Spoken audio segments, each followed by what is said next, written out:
The Reaper and Michael dashed at each other. In a midway before clashing with the Reaper, Michael took out his two swords from his sheath hanging on his back. Cling! The energy swords and Michael's metal swords clashed, creating sparks of fire. Both of them didn't go for any spells but fought using their weapons. Still, a clash between two fusion stage cultivators wasn't a joke. Each time their swords clashed, the ground beneath them trembled. To Michael's surprise, the Reaper was an exceptional swordsman. Otherwise, the Reaper couldn't have defended Michael's barrage of sword attacks. Michael was one of Elon's most powerful offensive swordsmen, and the Reaper had the best defense. So their clash was something magnificent to witness. This is exhilarating. Michael raised his voice. Their battle produced barrages of lightning cracks, creating flashes of colorful rays.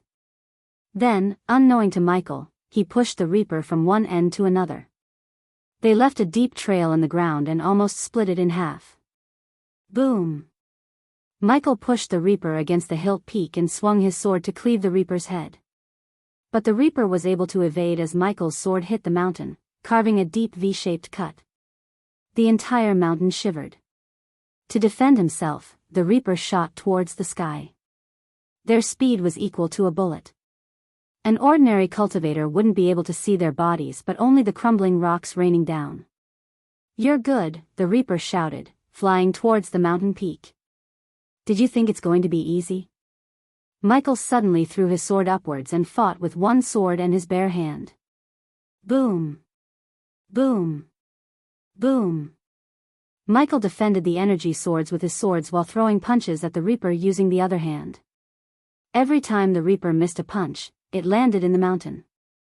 As a result, the mountain trembled. More and more chunks of rocks crumbled down onto the ground. Their battle sounded louder than any thunderclaps. Fortunately, there was no village or city underneath the floating mountain.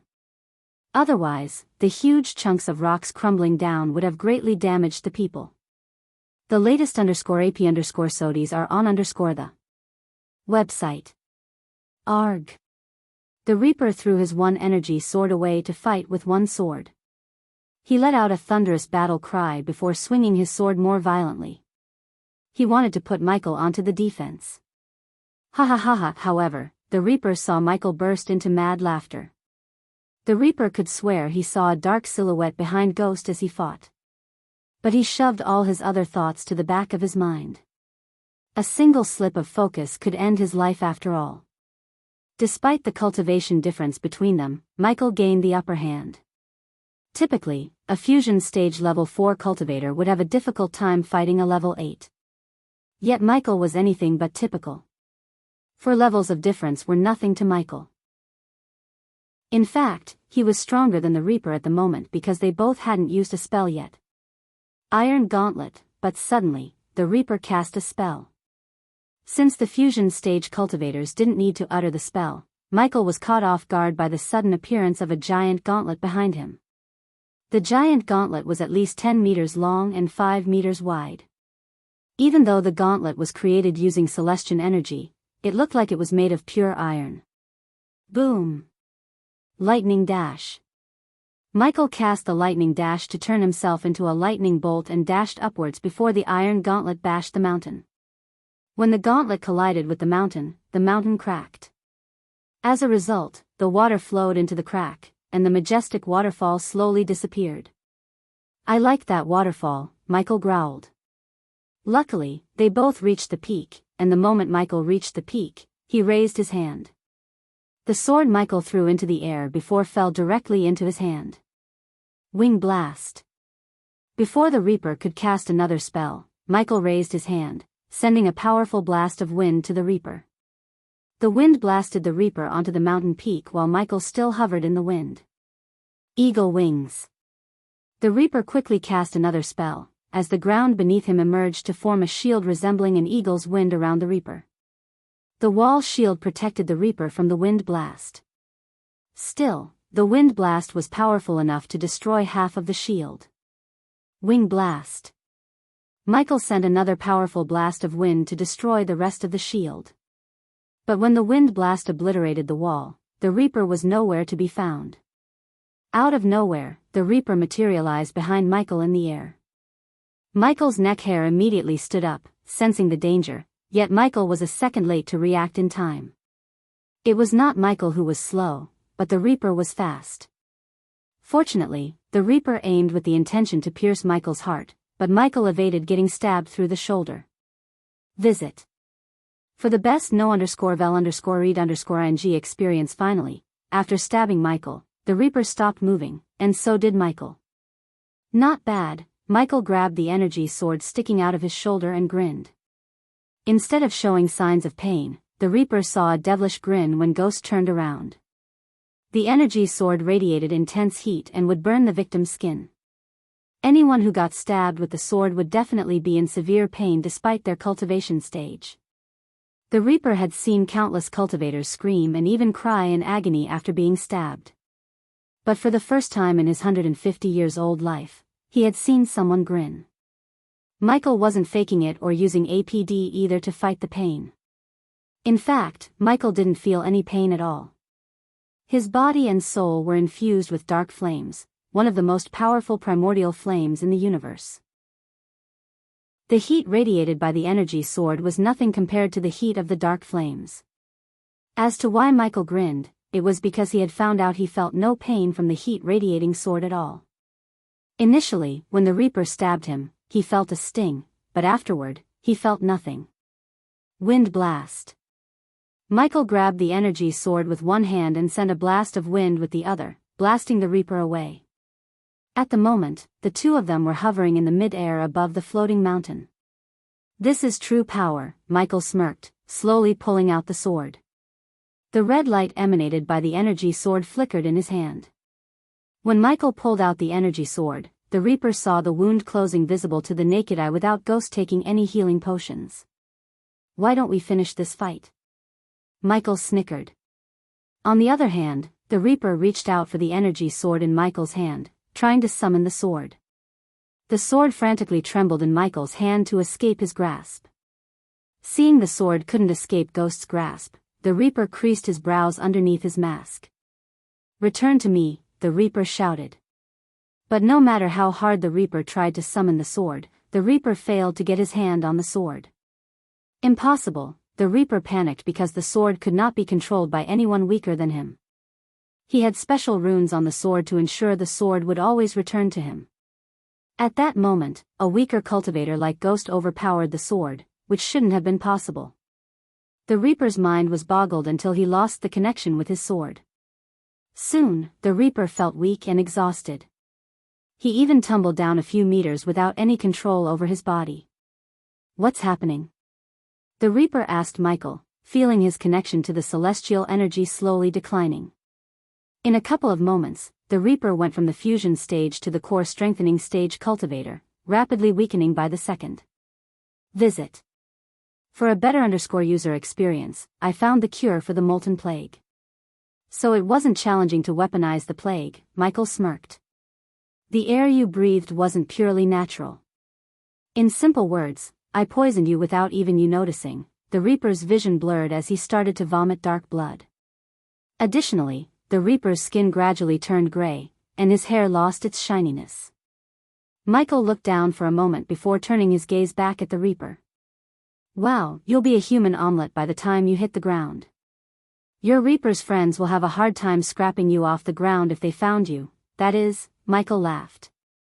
From the moment he sensed the Reaper, Michael began to release the fear toxin from his APD. Simply put, Michael defeated the Reaper even before the battle started. Michael just wanted to see his fusion stage powers and how powerful his spells have gotten. Otherwise, Michael could have dragged his conversation with the Reaper until the fear toxin took effect. By battling the Reaper, Michael found out his vulnerabilities. "You weaponized the plague?" "Why?" the Reaper asked, coughing up more blood. "Why else?" "Money.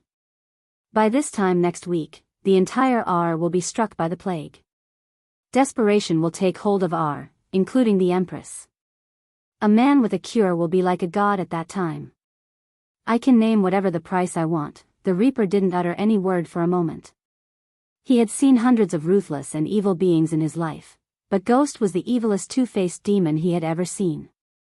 You still have time, Reaper. You may not know who put the bounty on my head, but you know the location of your guild.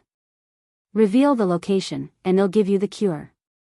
We can pretend like this never happened. Michael offered the Reaper a choice to live. You have a minute to decide, Reaper. After that, you'll fall to death. Michael didn't show any emotion in his tone. As the Reaper slowly lost the connection with the arch-energy, his mind told him to take the offer.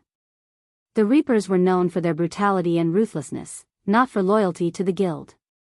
They always valued their lives and money over allegiance to the guild.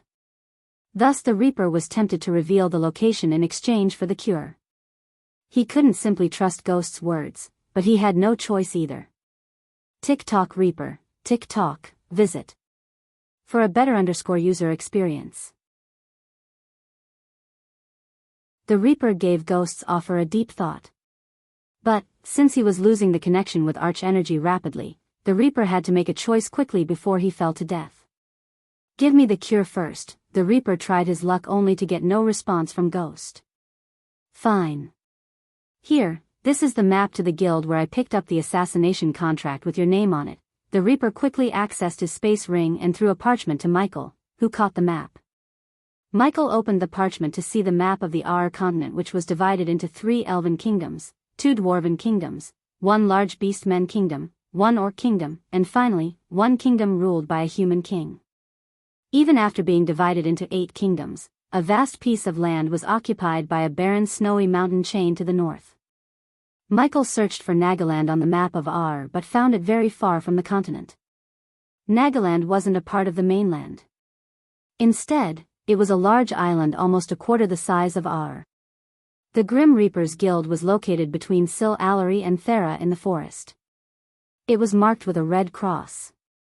Now give me the cure. The Reaper's voice became weak as Michael predicted. I did give you my word. Michael slowly hovered towards the Reaper with the cure in his hand. How do I know it's the cure and not poison? Asked the Reaper. You don't. Michael simply smirked as he reached an arm's distance from the Reaper. Then, Michael handed over the cure to the Reaper, who looked at the potion for a few moments before ultimately deciding to drink it. It was not like the Reaper had a choice too. Pulch. The Reaper's hand froze in time, a few inches away from his mouth. A second later, the Reaper coughed up blood and looked down to see Michael's hand going through his chest. You, fucking, bastard. The Reaper snarled at Michael with his last few dying breaths. Death, will get to you. Death can't have me until I want to greet it, Michael whispered into the Reaper's ear, holding the Reaper's heart in his hand. The heart was still beating in Michael's hand until he crushed it into a bloody paste. Mission failed, Reaper, Michael devilishly grinned, looking at the Reaper free falling down. Ding. Congratulations to the host for killing a fusion stage, level 8 cultivator. The reward is 750,000 experience points and 10,000 badass points. Hey system, what's the deal? I get the same amount of experience points for killing both level 8 and level 2 cultivators? Yes. After the fusion stage, every higher stage will get a fixed number of experience points regardless of levels. But why? Michael frowned, because the system needs to change the host's body from the molecular level. Anything more or less than a fixed number of experience points will be harmful to the host and prevent the host from reaching immortality. Michael's frown got replaced by a grin when he heard the word immortality. Reaching immortality was Michael's initial desire when he came to this world. If it wasn't for all the Dark Lord business, immortality would have been his only sole purpose in this world. Now, it was a weapon and a shield for him to face his enemies. Speaking of immortality, the system urges the host to upgrade the system to the next level. You cannot reach the half-immortal stage with the current level. After hearing the system's words, Michael willed the system to show his status window.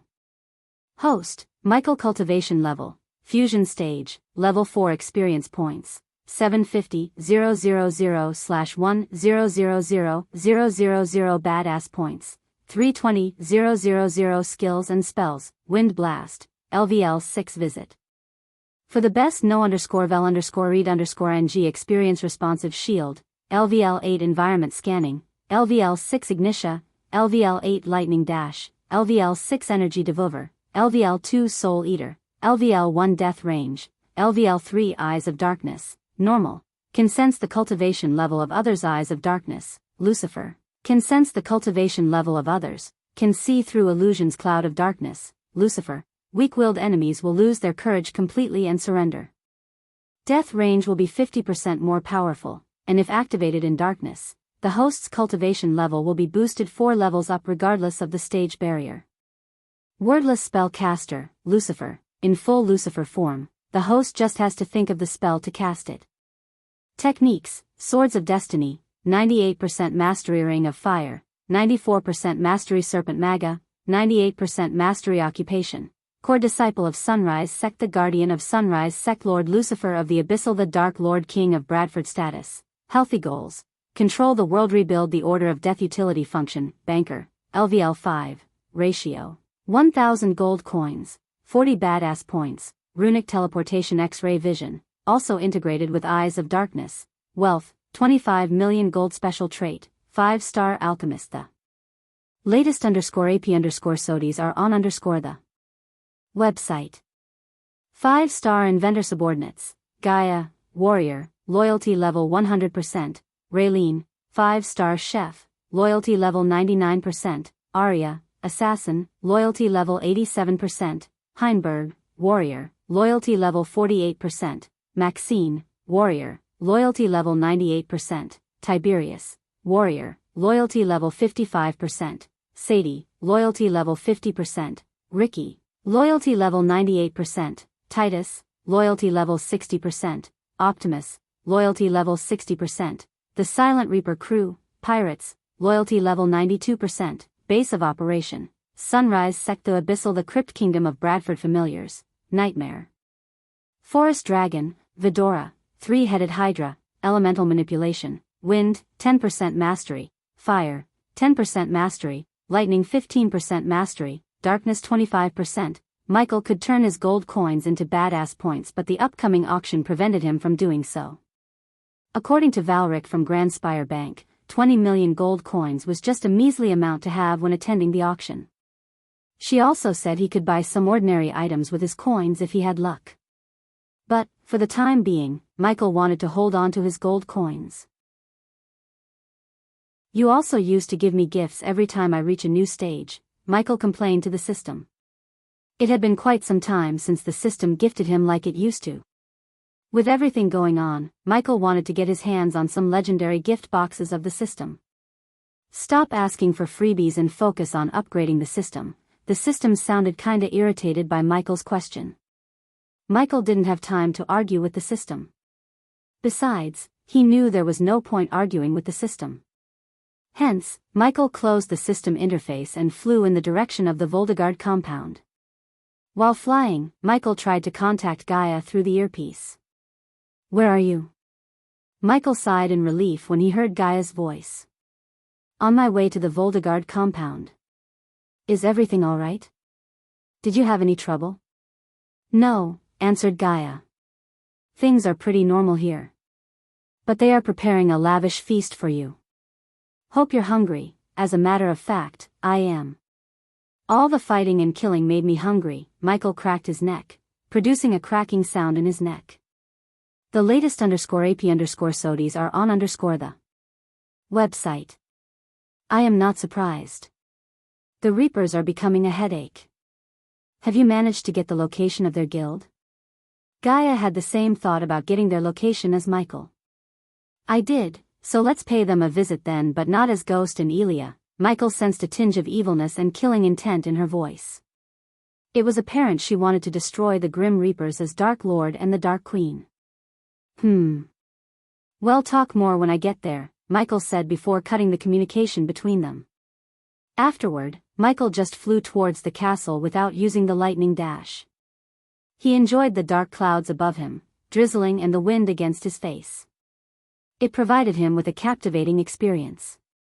Even after almost 2 years, Michael still had goosebumps every time he flew in the sky. After almost 30 minutes of flying under drizzling weather, Michael finally reached the Voldegard castle. But unlike when he first came to the place, it looked buzzing with soldiers and clean of any blood or dead bodies. The Voltigard foot soldiers were busy fixing the broken statues and the fountains. At the same time, the female servants swept the front lawn by casting wind spells. "Look, Master Ghost is back," informed Lady Eve. "Master Ghost." The soldiers quickly stopped what they were doing and bowed slightly toward Michael. Not a single one failed to smile at Michael with gratitude for saving their lives. However, deep within their eyes, they feared Michael. "Master Ghost," Azazel walked out of the castle gracefully and greeted Michael with a bow. "How is everything, Sebastian?" Michael asked Azazel after gesturing at the servants to continue their work. "Please, let me take care of this." Azazel waved his hand as a warm wave of energy brushed past Michael, drying all the wetness off his clothes. "Cool," Michael gave Azazel a nod of appreciation before making his way into the castle. The servants and Azazel managed to light the corridor and return the castle to its former glory in a short amount of time. However, Michael wasn't in the mood for admiring the castle's beauty. Instead, his mind was occupied by something he should have done as soon as he returned from the Shadow Realm. "Did Eve give me a room to stay in?" "Of course, Master Ghost." Azazel addressed Michael as Master Ghost instead of Lord Lucifer or My Lord due to Michael's order. Azazel was to call Michael Master and Gaia and Nightmare to call Azazel Sebastian. "Follow me." Azazel led the way to Michael's room in the castle. Eve gave Michael the second largest room next to Jennifer's room. Among all the 56 rooms in the castle. "Where are the Voltigards?" Michael asked Azazel while following him behind to his room. "In the throne hall, Master Ghost," as expected, Michael said. Surviving the plague was easy, but the real battle would begin when the Voltigards tried to rebuild their house. Luckily, they had Michael to help them. However, Michael preferred Eve to be the House Lord instead of Julian. Not that Michael hated or disliked Julian, but Eve was a better candidate for leading the Voltigards in this dire time. In Michael's view, Julian was a little bit soft. What the Voltigards wanted was a ruthless leader who would be willing to do anything for the betterment of their family. As far as Michael could tell, that person was Eve. Finally, Michael arrived before his room and opened it to see a spacious room big enough to be called a hall. "You're here," Gaia welcomed Michael, sitting on the queen-sized white bed. Nightmare curled into a ball on a comfy sofa facing the fireplace and enjoying the warmth coming from the fireplace. Nightmare was sleeping peacefully, so he wasn't aware of Michael entering the room. That was also the reason why Gaia didn't raise her voice. "Sebastian, go for a walk around the castle and let me know if you see anything or anyone suspicious. If you face any trouble, do not hesitate to teleport back to the dark forest." "As you wish, Master Ghost." Azazel bowed toward Michael and Gaia before leaving the room. Afterward, Michael took out a vial of blood from his system's storage and placed it on the table in front of the opened window overlooking the city. "What's this? Rather, whose blood is this?" Gaia asked Michael. "Sabrina's blood," Michael nonchalantly answered Michael. "And why do you have this?" Visit. For the best no_vel_read_ing experience, I am going to check whether or not she is my sister. What the fuck? Gaia snapped as soon as she heard Michael. Just the thought of Sabrina being Michael's little sister boggled Gaia's mind. Her heartbeat rose rapidly to the point Gaia could hear her heart. But why suddenly? And what makes you think she might be your little sister? Gaia came closer to Michael, where he was setting up apparatuses and other necessary devices to do a DNA test. Typically, one would need sophisticated rituals to find out whether they were related by blood or not. But fortunately, Michael was a 5-star alchemist and an inventor with the system. So, using his knowledge at his disposal, Michael invented a device to conduct a DNA test. Gaia stared at the U-shaped contraption made of glass. The glass was split in the bottom by a metal ring, and an orb was hanging down from it. "I don't know truly. Just a nagging feeling deep down that she might be my family," Michael said to Gaia while pouring Sabrina's blood into the contraption from one opening. The blood drizzled into it and stopped by the metal right. For a few moments, Gaia stood speechless, uttering no words. If she is by some chance, do you know what that means for us? Gaia's voice slightly trembled. Instead of answering her question, Michael unsheathed his sword, cut his palm, and held his hand above the contraption to fill the other half with his blood. To avoid confusion, Michael carved a small M on the half with his blood. Afterward, Michael took out a bright blue potion. The potion sparkled, almost lighting the table with its radiance. When Michael opened the vial, Gaia smelled the fragrance of lavender. Michael was still silent as he gently poured the potion into both ends and waited for the blue potion to mix with both of their blood. Now if she is my sister, a green light will be lit in the orb. Otherwise, red, answer my question, human. What are you planning to do after if she is your sister? Gaia asked with her brows creased together. His answer, however, completely caught Gaia off guard. To be honest, I have no plans, Michael sighed and waited for the blue potion to turn violet. What the fuck? I never heard these words from you before, first time for everything, huh? Despite the seriousness of the matter, Michael remained calm. It was true that Michael had no plans if Sabrina proved to be his sister. This would mean Noah his brother, Rowena his big sister, and Diana and Ethan were his parents. He may be cold and ruthless to his enemies, but if Noah was his brother, it wouldn't be as easy as facing Noah as an enemy like any other. After all, fighting a brother was very different than fighting an enemy. Visit. For the best no_vel_read_ing experience, how long will it take for the orb to light up? Gaia couldn't wait to see the result. Red or green, she wanted to know whether or not Sabrina was his little sister. That would change everything from her perspective. Couple of minutes, Michael took a deep breath and waited for the orb to light up. Although it would only take a couple of minutes, each second felt like an eternity. While waiting for the orb to light up, Michael and Gaia didn't speak to each other. Instead, they waited silently until the contraption trembled slightly.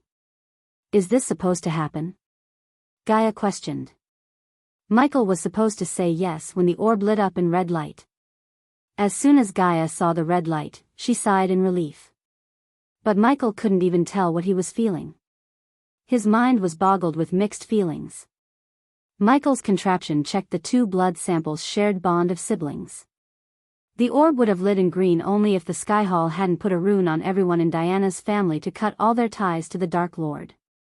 Simply put, there were no typical means to prove Michael was related to Diana or anyone in her family. Qin-Jio made sure the Dark Lord wouldn't find out about his real family in this world. Qin-Jio believed a person's greatest power was his or her family. Thus, she wanted to cut the Dark Lord's ties to his family. No matter what, she didn't want the Dark Lord to be united with his family. It was why Qin-Jio left notes that ultimately led Elidor to create a forbidden ritual that required Diana to cut all her ties with Michael when he was a baby. If it wasn't for Wulfric, Diana's teacher and the headmaster of Amazaroth, the Sky Hall would have passed a judgment to eliminate Diana and her family as a precaution. However, convincing the Sky Hall to spare Diana and her family cost Wulfric to put them through a ritual that removed any and all biological connection between them and Michael. So unless Michael could devise a way to reverse the ritual, the contraption to test the blood wouldn't light up as green as it should be. Nonetheless, Michael was led to believe Sabrina wasn't his little sister. With this effort, Michael let go of his little desire to find his real family in this world. Look, Michael, you have a family, and they are in this room. Gaia spoke to him in a gentle voice and took a step forward. I remember my mother used to say it's not that blood makes you family but love. I love you, more than anything in this world. Gaia cupped Michael's face in her hand and stepped closer to the point her forehead touched his. Your mother is a wise woman, whom you haven't helped me find out. Gaia gestured to lighten up the mood a bit. You know Elidor is working on the way to find your mother. We must first find out why she is in hiding before finding her location. After giving up on finding his own family, Michael wanted to reunite Gaia with her mother more. At least one of them would have a mother. Michael and Gaia were still standing with their forehead touching. I am kinda relieved Sabrina wasn't your sister. It's not easy to fight against your family on a battlefield, Gaia spoke in a low-pitched voice. Visit. For a better user experience, do you mean Noah and probably Rowena? If they were your family, raising your sword against them would be hard. Trust me, I know, Gaia sighed, thinking about Sonali. True that Gaia wanted to strike Sonali down for stealing the throne that rightfully belonged to her. If she wished, Michael would definitely help her kill Sonali, except she didn't feel the fire to kill Sonali as she used to before she met Michael. Of course, that didn't mean Gaia would give the throne of Nagaland to Sonali. It's just that Gaia didn't want to kill Sonali anymore. After they take over Nagaland, Gaia would simply exile Sonali from Nagaland. If she tried to cause any trouble, she would put Sonali in the same prison Sonali put her in. At least, I'm relieved now. Besides, I am giving up on finding the people who gave birth to me. So there is no point, Michael sighed with a heavy heart. I know it's hard, but it's for the better, Michael. They gave you up willingly. As far as I am concerned, they don't deserve you. Knock. Knock. Knock. Their conversation was abruptly cut short when someone suddenly knocked on the door. Ghost, Michael recognized the voice immediately. Come in, as Michael expected, Eve opened the door to step in. To Michael's surprise, Eve looked a bit flustered. Is everything all right? Michael asked as he and Gaia walked toward Eve to meet her in a midway. However, Eve avoided looking into his eyes, which was very unusual. With a long breath of sigh, Eve walked to the window and stared at the distant horizon. Despite the city in her sight looking gloomy with the grayish mist, the drizzling weather, and the ominous thunderclaps resonating in the distance, the city calmed her mind and soothed her soul. Visit. For the best no_vel_read_ing experience, however, she wasn't here to talk about the city. Rather, she wanted to talk about something personal. My father, Eve turned her gaze away from the city to Michael and Gaia. He told you about Fylvander and my predicament to stay in the core strengthening stage until I die, didn't he? By looking at the stern look in her eyes, Michael knew there was no point in covering it up. Thus, Michael nodded before walking toward her and leaning on the wall. He did. And he also told me to stay away from you, unlike Gaia, who was surprised. Eve just let out an exhausted smile as though Eve was tired of her father. What did you tell him? Eve asked. I told him, Eve, and I can be friends without being romantically involved. No offense to your father, Eve. But what the fuck is wrong with your father? He should show him some gratitude, Gaia growled in rage. You have all the right to be mad at my father. He's been trying to protect me. But he fails to understand that I don't need protection, Eve sighed as Michael patted her on the shoulder. We don't need to talk about that, Eve. Unless you want me to stay away from you, I'm not going anywhere. Michael didn't want to bring back hurtful memories by talking about Eve's love life. Rather, he wanted to talk about their future. I don't want you to go anywhere.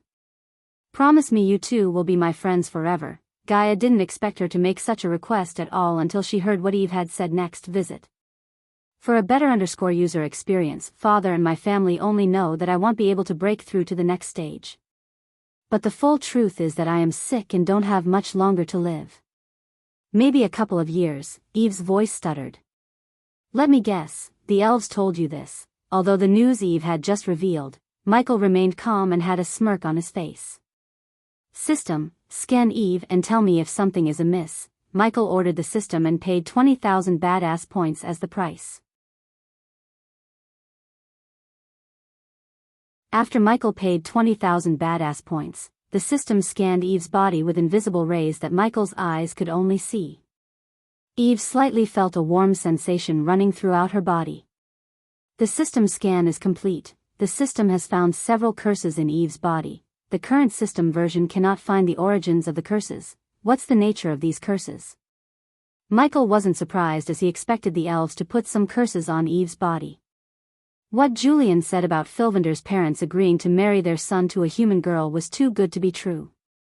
Michael hadn't met a single elf who could be branded as good. Even Elidar had an ulterior motive to help Michael. Many novels Michael read back on Earth portrayed their elves as oppressed, weak, and enslaved by the other races. However, in this world, elves were anything but oppressed, weak, and enslaved. On the contrary, the elves were racists, powerful, and extremely power-vicious, especially the elves who were born and grew up in noble families. The curses prevent her from breaking through to the soul refining stage, causing her to hallucinate and slowly corroding her from the molecular level. As a result, she only has a year to live if the curses aren't lifted. The current system version cannot lift the curse. The system needs to be at level 9 to lift curses. However, the system can locate an artifact that could break the curses for a price. How much? No matter how many badass points the system asks, Michael will pay it. Eve was not only his friend but also a valuable asset to have. Besides, lifting curses could always come in handy when the elves tend to curse people so much. 250,000 badass points. The system can absorb the item and turn it into a skill that would enable the host to lift even the powerful curses. As soon as Michael heard the system, his lips curved upwards. I might sound like a teenager, but this shit is dope, Michael smirked devilishly. With this skill, he could cure Christopher, Claire's grandfather. Thinking about Christopher, Michael remembered to gather information about Claire's mother and her family. According to Gaia, Claire's mother belonged to a powerful noble family in Gondolin, the capital kingdom of Ar, where the Empress resides. Gondolin was also the most powerful and prosperous kingdom in the entire Ar. Even the Dwarven kingdom couldn't hold a torch to Gondolin in terms of beauty and prosperity. Why does the host show no interest in saving Claire's mother? Surprisingly, the system questioned Michael while he was thinking about Claire's mother. Visit. For a better user experience, first, there is no rush. Second, it's the most powerful kingdom in the whole world. I need more time and resources at my disposal before visiting them. Michael answered the system and checked his status to see 320,000 badass points at his disposal. No matter how hard he tried, he couldn't see any downside to locating the curse-lifting artifact and turning it into a skill. Hence, Michael agreed to let the system take 250,000 and give him the item's location. The item is hidden deep within the domain of the treacherous ocean. The coincidence surprised Michael. Since Michael had 2 more weeks before returning to Maze Roth, Michael planned to go to the treacherous ocean to harvest its resources. He never thought there was an item that could give him a legendary skill. Now that the system revealed its location to be the treacherous ocean, traveling to the treacherous ocean took priority. It settled then, Michael took a deep breath and exited the system to see Eve and Gaia staring at him. Eve, Michael smiled as he ruffled Eve's head, which caught Eve off guard. What are you doing? Eve miserably smiled. You still don't get it, do you? Eve looked bewildered, hearing Michael. As he moved closer, Michael put his hand around Eve's neck. Surprisingly, she didn't move away or swat his arms off. Michael then looked at the kingdom before them together. I can do whatever I want, Eve. You saw when I came up with a cure for the plague when the most genius minds in Ar couldn't. As a matter of fact, I challenged your father. Eve turned her gaze towards Michael as he continued. I challenged him that I will make you break through to the soul refining stage and lead House Voldegard into a golden age. Eve was speechless, and Michael didn't give her any time to react. Instead, Michael revealed a shocking truth to her. Do you know why you can't break through to the soul refining stage? You're cursed by the elves, Eve, huh? Wait, what are you talking about? Eve's heartbeat began to increase as she shuddered. On the other hand, Gaia just rolled her eyes and joined them in sightseeing the gloomy city through the open window. The latest _AP_SODIes are on the website. I am not surprised at all. Cursing people is one of the many things those evil sons of bitches are capable of. That's why everyone hates them, and don't even get me started on the dark elves. No, I don't believe it. Eve's eyes watered as the memories of Filvander started to flood her mind. However, Michael did not stop. Instead, Michael let Eve know about the wickedness of the elves. Things like this would undoubtedly make a person strong, and Michael wanted Eve to be stronger than ever. Only then could she become ruthless enough to lead the Voldegards and probably fight beside himself against his enemies. They cursed you because they didn't want a human girl to marry their son, Eve. They planned everything and cursed you with several curses. That's the only reason you couldn't break through to the soul refining stage and hallucinate. Eve was utterly taken aback by the shock and surprise. On the one hand, the memories made her eyes water. On the other, She had no idea how Ghost knew about her hallucinations when she hadn't told a soul. I don't know the full story, but if he's telling you, you're cursed. Then you are cursed.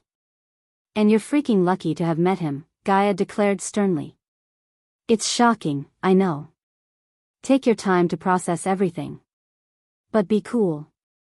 I have a way to break those curses. You will ultimately believe me when I do that and make you break through to the soul-refining stage. Michael kept patting Eve on the back to calm her down. At that time, tears had already started to gush out of her eyes. To be honest, she couldn't believe Fylvander would do that to her. However, her brain told her otherwise. As Eve was staring at the distant horizon, Michael quickly bought a potion from the system, instead of brewing it himself. Here, Gaia saw a glistening white pill in Michael's hand. The pill itself radiated a sweet fragrance like no other. Take this tonight. It will stop the hallucinations and give you a good night's sleep. If anything, you need good rest. Michael lifted Eve's hand and placed the pill on her palm.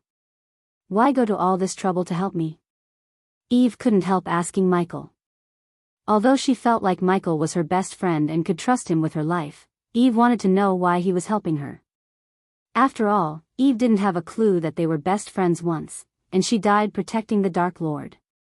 No matter how many times you ask this question to me, my answer will be the same. You're my friend. To be honest, I feel like you are special, like my guts telling me you are my best friend. I always trusted my guts, and it never betrayed me, said Michael. For a while, the place was haunted by silence as no one uttered a word. But the silence between Michael and Eve revealed a lot more than words to Gaia. Master Ghost, Miss Elia, suddenly a gentle voice called out for them from outside. Visit. For the best no_vel_read_ing experience, the feast is ready. Everyone's waiting for you in the Great Hall. The female maid softly spoke these words. Why don't we go out there and enjoy a nice meal? We deserve it, Eve, Michael said to Eve as Gaia also placed her hand on Eve's other shoulder. He wanted to take Eve's mind off of Fylvander and the curses. She had a year to live, and Michael was optimistic he could go and come out of the treacherous ocean within a year.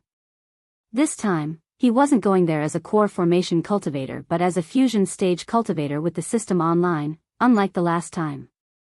Stop sulking, Eve. Let's go eat. I'm fucking hungry. You two can get me up to speed later. Since Gaia was hungry to the point her stomach started to grow, she couldn't care less about Eve's tantrum. Instead, she wanted to drag the both of them to the feast. Well, be there in a minute, Michael told the maid waiting outside and pulled Eve by her hand on the way to the door.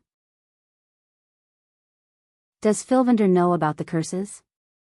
Eve stammered, failing to believe Fylvander had betrayed her. Of course, she shouldn't believe Ghost, but Eve's heart trusted Ghost more than Fylvander. I don't know, but if I have to guess, I'd say yes. Michael didn't sugarcoat but told Eve what he felt. For him, it was too hard to believe a guy who truly loves a girl left her just like that because she can't break through to the next level. If he had truly loved her, he would have tried to find a way or at least spent time with her until her time came. At least, that's what he would have done. Where is he now? Gaia asked Eve while opening the door. Lord Julian said he was in Mazeroth. Michael raised his one brow. Is it Eve? Asked Gaia as Eve took a few minutes of time before slowly nodding. It was evident to Michael and Gaia that Eve was deep in thought.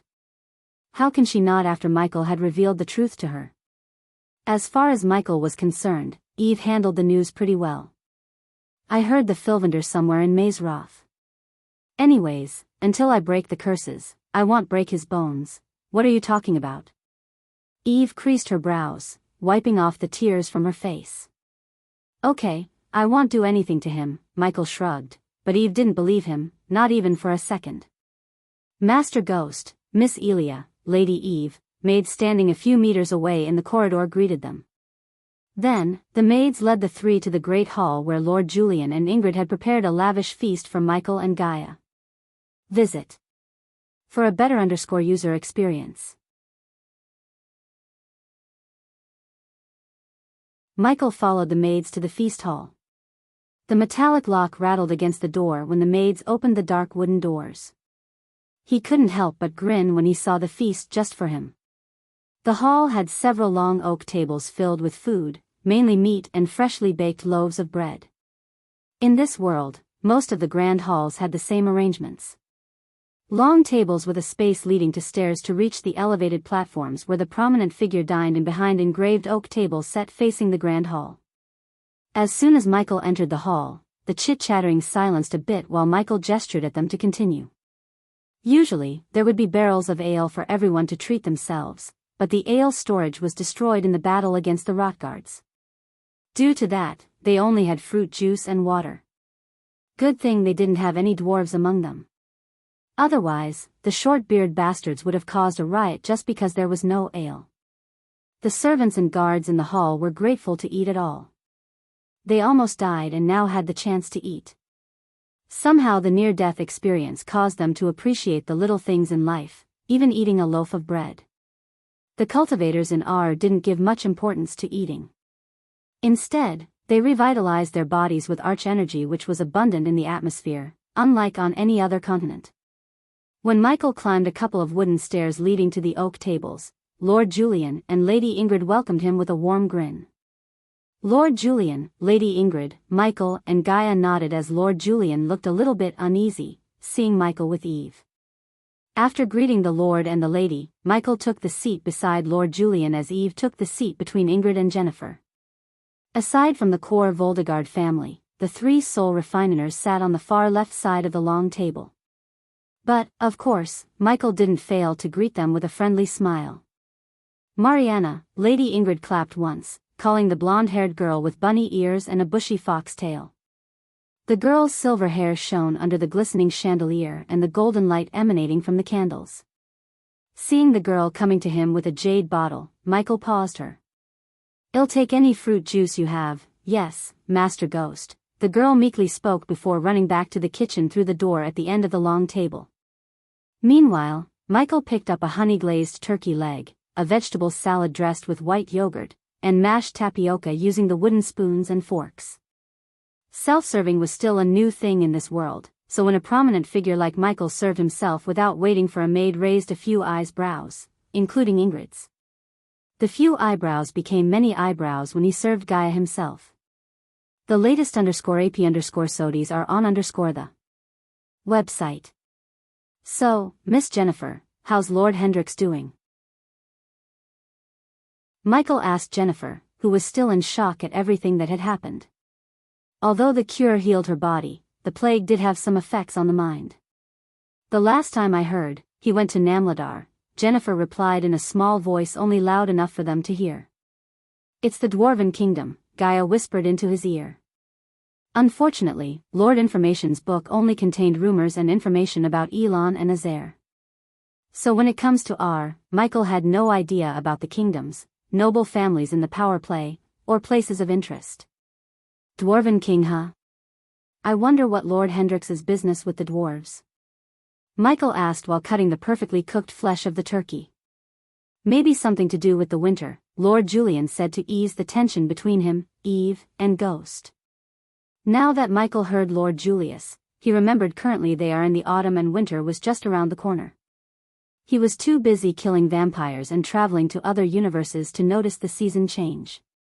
Despite the arch energy and cultivation, the seasons still had their effects on the world. For instance, farmlands couldn't be cultivated during the winter, and it resulted in a huge dive in restaurant businesses. It was a huge setback to Michael when he thought of opening another Hades branch in R. Surprisingly, with the exception of the southern continent, the rest shared the same seasonal cycle. Thus, if R had winter, Azair and Elon would too. "What's the plan for winter, Lord Julian?" Michael asked Lord Julian. Gaia avoided eye contact with Lord Julian because she still felt furious about what Lord Julian tried to ask Michael. From her point of view, after everything they had done, Lord Julian had the audacity to ask Michael to leave Eve after everything they had done. Visit. For the best no_vel_read_ng experience, however, Michael didn't hold a grudge against Lord Julian. In fact, Michael understood Lord Julian and sympathized with him. If Lord Julian bore any ill against him and felt no gratitude, he would have run as soon as the fusion stage Reaper showed up. Instead of leaving Ghost behind, Lord Julian stepped in to fight with him. Michael couldn't hold any grudge against a man like him. Seeing the light smile on Ghost's face calmed Lord Julian. A few months ago, Michael wouldn't have dared to challenge a fusion stage cultivator. However, at that moment, he sat beside one, and the one who feared Michael was another fusion stage cultivator. Meeting the allies and cutting off our losses, Lord Julian sighed. Honestly speaking, Lord Julian didn't have a tiny bit of appetite. All he could ever think was Eve and how he would survive in Thera with no fusion stage protectors. Lady Ingrid wanted to talk about producing more cures but ultimately chose not to speak a word. After all, the cures solely belonged to Master Ghost, and they had no right to ask him for cures for all the citizens of Ysirius. Their first priority should be survival before taking care of Ysirius. Michael and Gaia may have taken out Rotgard, but there were still two families in Ysirius. Among the two, one was an ally, and the other remained neutral with House Voldegard. But the dynamics were sure to change as soon as the news that Voldegards have no fusion stage protectors got out. Everyone at the table had their own thoughts running in their minds.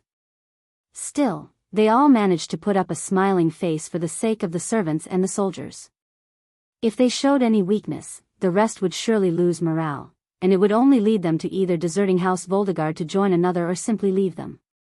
At this point, they couldn't afford to lose more people.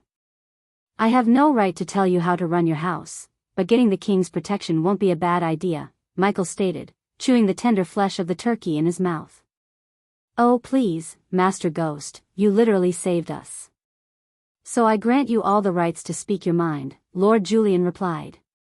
Just as Julian was about to continue, the girl who went to the kitchen returned with another glass bottle filled with orange juice. She poured the juice into Michael and Gaia's glass with utmost caution. Thank you, that'd be enough, Michael raised his hand, telling her to stop. The girl swallowed the lump in her throat and joined the group of beastmen maids on the corner. Visit. For a better user experience, Eve, you alright? Lady Ingrid's motherly instincts kicked in as she placed her hand on Eve's shoulder. Eve was not as talkative as Jennifer, but seeing Eve hasn't spoken a word since she came to the table was not at all like Eve. Ingrid could see the fright in Eve's eyes as clear as day. Nothing. Just feeling a bit tired, Ingrid saw Eve's left eye twitching a bit. It was apparent to Ingrid Eve was lying because every time Eve lied, her left eye would twitch. Ingrid chose not to question Eve more in a place surrounded by people. Master Ghost, to Michael's surprise, Jennifer called Michael, leaning forward to see Michael more clearly. He turned his gaze towards Jennifer. The cures, is there any chance you will teach me how to brew it? Not only Michael but everyone at the table was bewildered by her question. As an alchemist, she simply shouldn't have asked another alchemist to share the recipe with her. Looking at everyone's gaze falling on her, Jennifer hunched her shoulder to make her smaller a bit. Before answering Jennifer, Michael took a small sip of orange juice and smiled. Correct me if I am wrong, but you have an intention to give the cure to everyone in Thera, right? For free, Jennifer didn't answer Msiahel immediately, but her silence spoke a volume and answered Michael's question. Visit. For a better user experience, I am good but not a saint, Miss Jennifer. I did what I did only for Eve, Michael calmly spoke, showing no anger in his voice.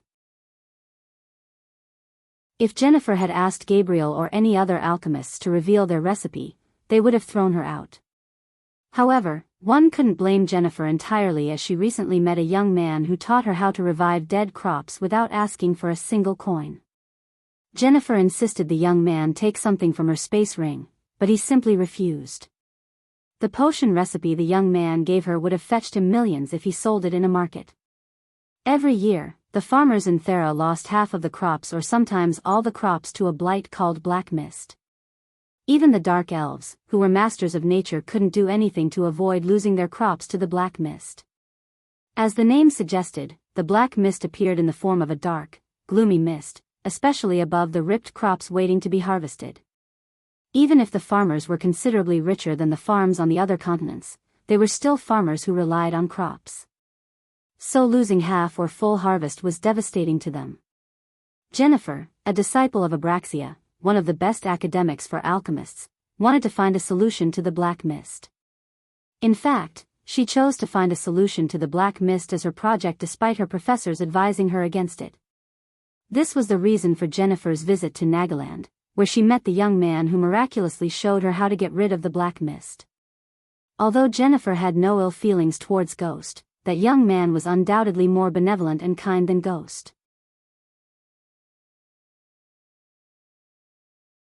Death of a subordinate. I am not taking a dig at privileged kids, but life wasn't easy for everyone. Michael took another sip and said casually.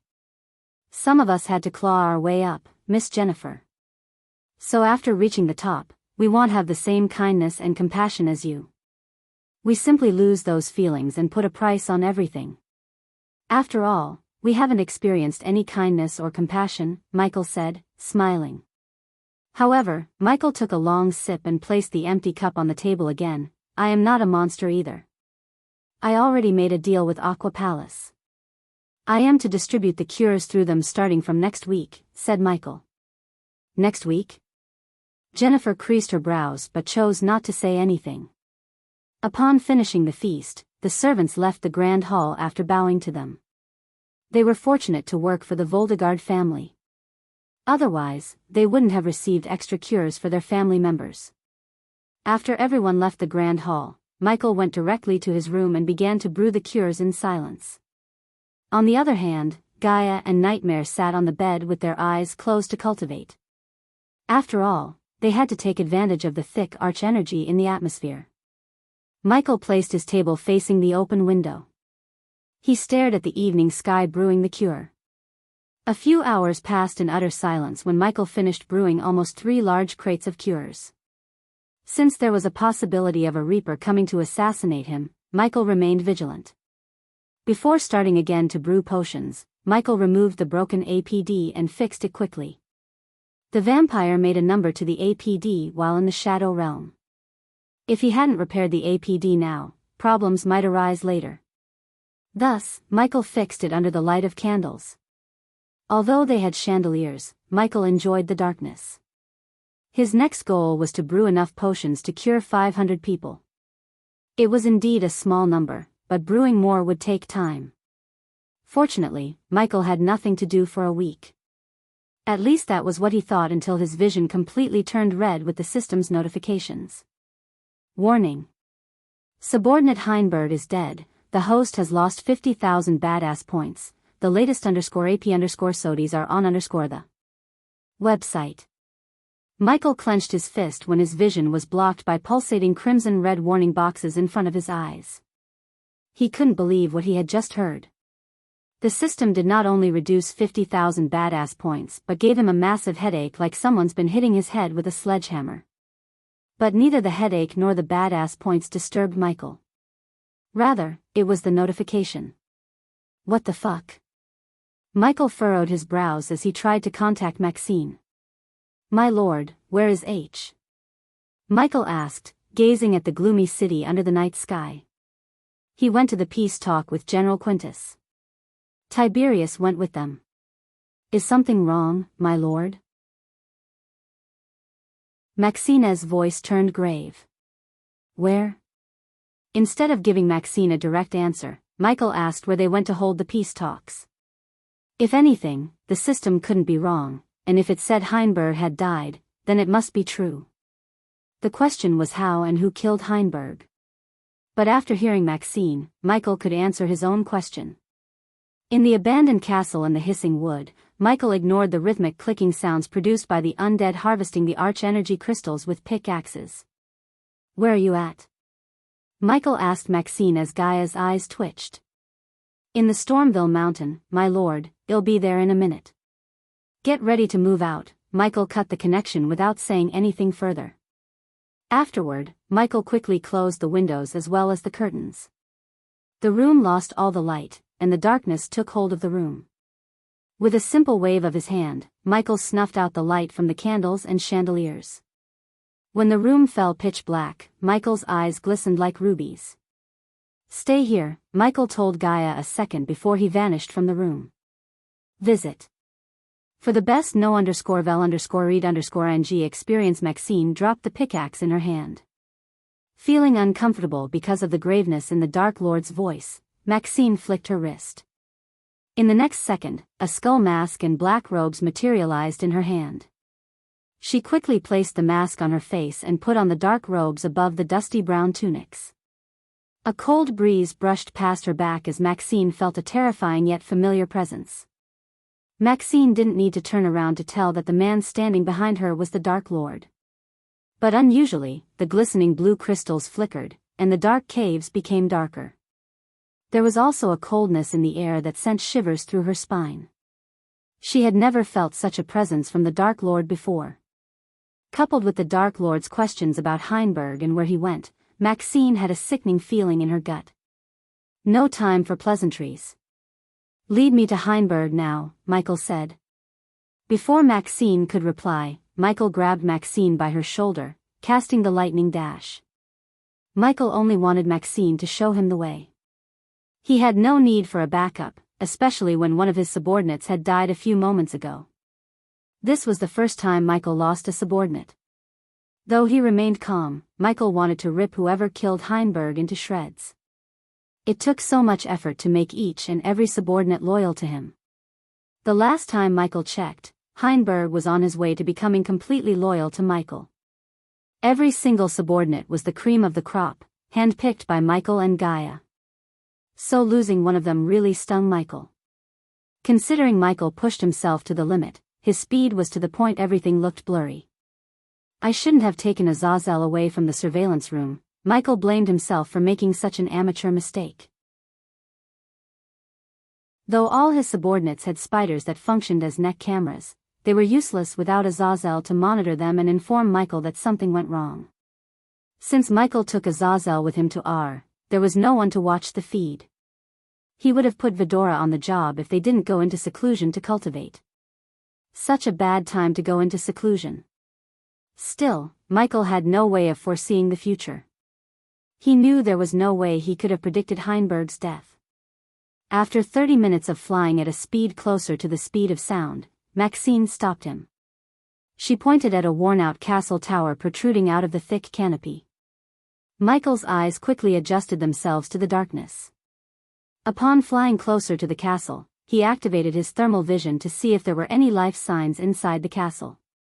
Except for veins and roots coiling around the ruined tower, nothing occupied the castle.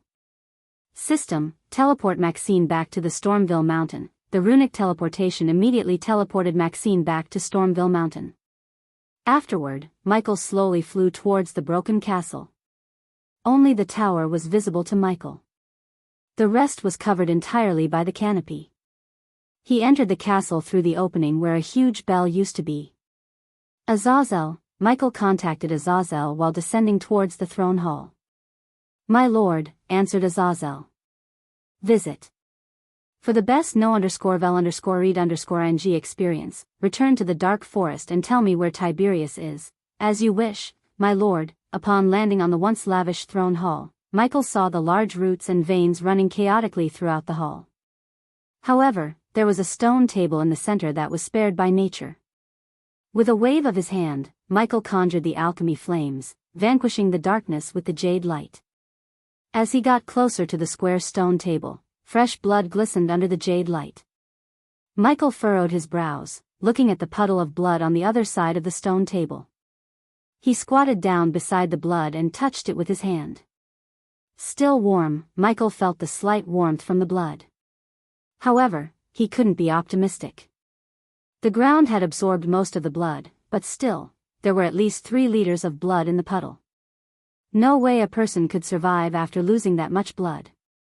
The question in Michael's mind was whether the blood belonged to Tiberius or Heinberg. Michael stood up to investigate the scene until Azazel contacted him again. While floating around the table, Michael noticed 2 sets of footsteps on either side of the table. He closed his eyes, picturizing the scene.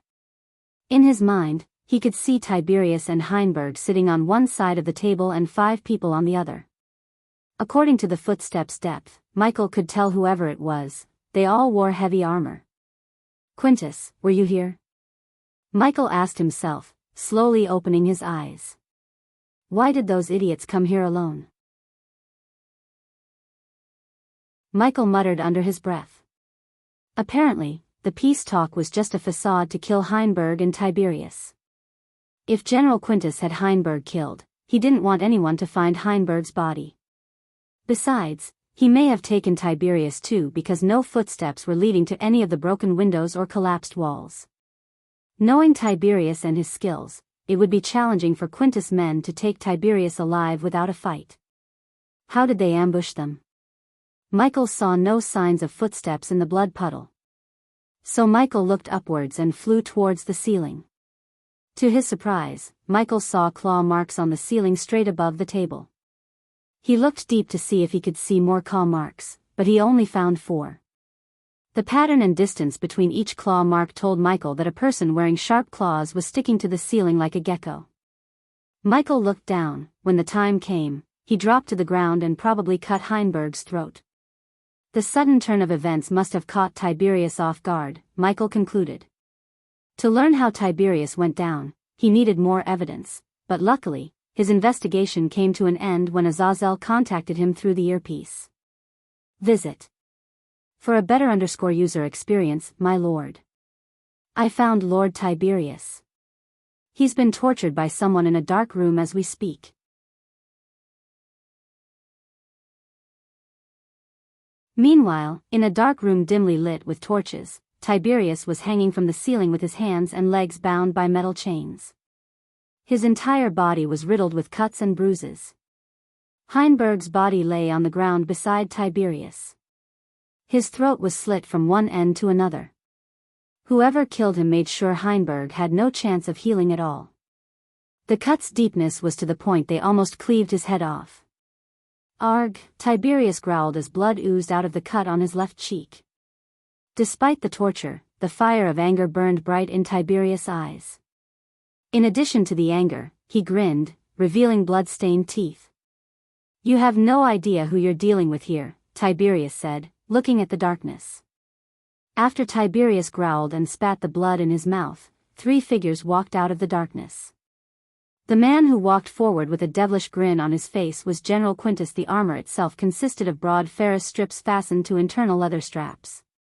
The strips were arranged horizontally on the body, overlapping downwards. They surrounded the torso in 2 halves, being attached at the front and back by means of brass hooks, which were joined by leather laces. Tiberius saw Quintus grin before handing over the golden Spartan helmet with dark blue plumes. He had golden hair styled to resemble the Caesar cut on earth. The 2 soldiers behind Quintus stood almost 7 feet, wearing heavy armor from head to toe. The armor exposed not a single place in their body. After handing over the helmet to the heavily armored soldier to his right, Quintus unsheathed the bloody dagger he used to cut Tiberius.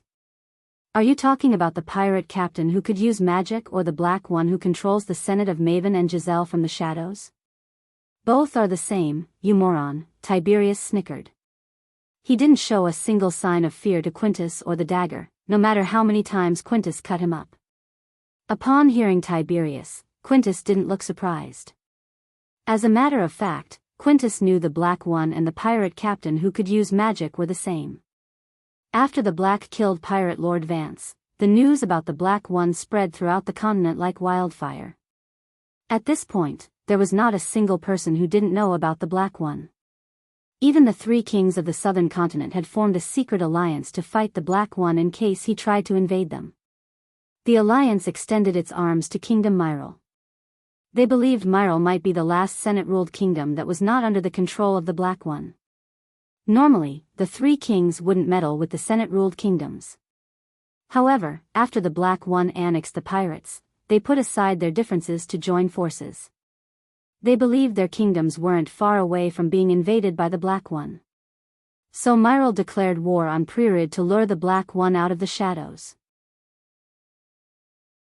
Simply put, the most powerful kingdoms in the southern continent joined forces to fight the Black One. The peace talks were just a facade to take out the Black One's subordinates so the alliance could learn more about the Black One. It's a bad move to kill him, Tiberius spat yet again as Quintus moved closer to Tiberius. Why was that? Asked Quintus. He knows him more than me. He would have told you more about him. Arg, Tiberius growled as Quintus slowly ran the dagger across Tiberius' ribcage. General Quintus enjoyed inflicting pain. Seeing people suffer and cry in agony gave him a sense of pleasure that even the most beautiful women at night couldn't. To be honest, General Quintus wasn't as patriotic to Myril as everyone thought. He simply enjoyed the pain and suffering war brought on people. Visit. For the best no_vel_read_ing experience, how many of you are working for this black one? Quintus calmly asked and slowly licked the blood from the dagger. 6 or 7, Tiberius said, gritting his teeth to fight the pain. Names, Quintus asked. We don't use names, just numbers. Tiberius just lied instead of revealing the names. He wanted to buy time until the Dark Lord or the Dark Queens found him. Before Quintus and his men hung him on the chains, they ripped off his shirt and pendant and threw them into the room's dark corner. That's when Tiberius saw the pendant glimmer twice. He remembered Maxine giving Tiberius the silver pendant and telling him it might save his life someday. Tiberius believed that day might be today. Until someone comes to his rescue, Tiberius wants to stall Quintus. However, something told Tiberius that Quintus wasn't too interested in extracting information from him. Instead, Quintus focused on torturing Tiberius. Then let me enlighten you.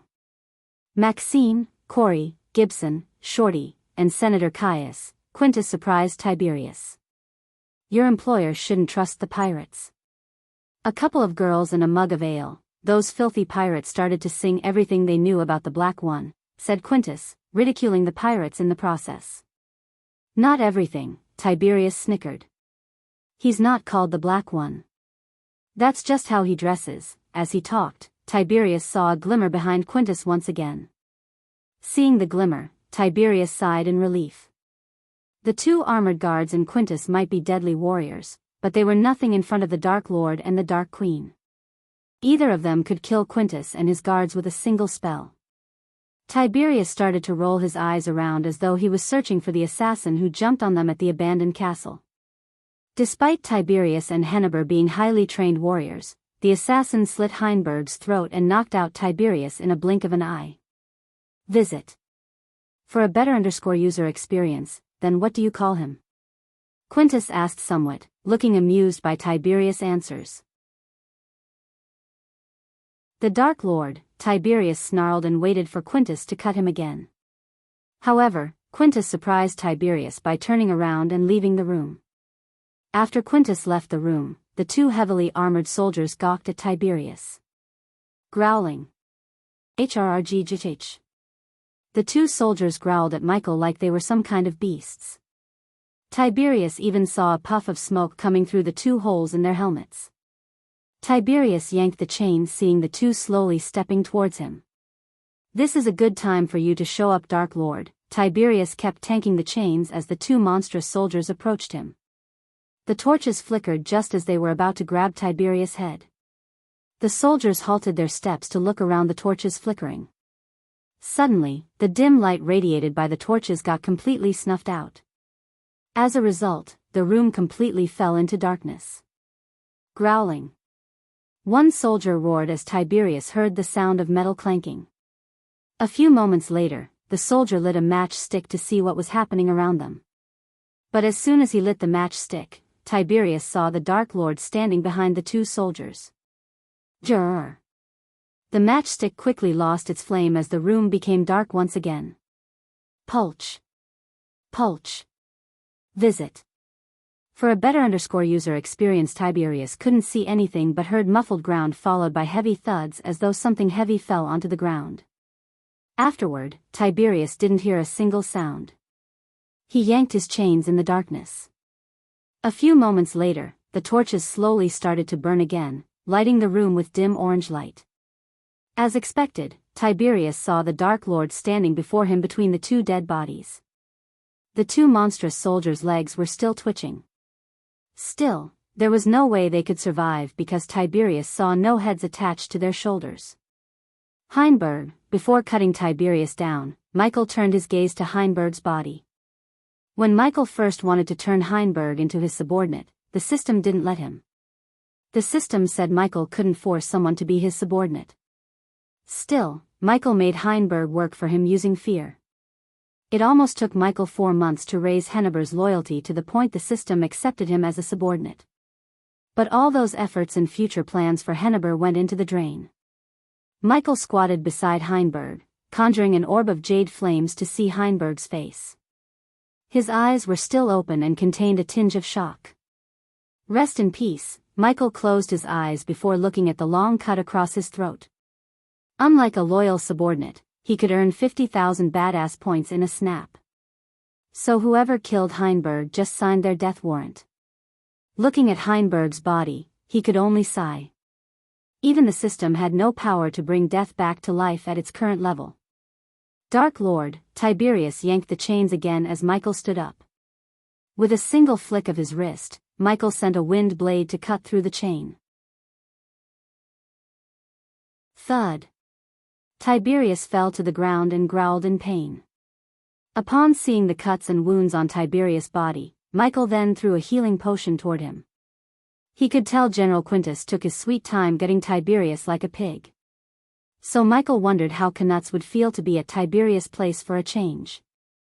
Take his body and follow me, Michael ordered Tiberius, who quickly emptied the healing potion into his mouth. The healing potion closed all the cuts in Tiberius' body. Tiberius immediately felt refreshed and revitalized. So he slowly stood up and walked to Heinberg's body. Michael was about to reach the door when he halted his steps. He then turned around to see Tiberius following him, carrying Heinberg's body in his arms. Visit. For a better user experience, was it General Quintus? Michael asked in his demonic voice, which sounded colder than usual. He tortured me, but he didn't kill Heinberg.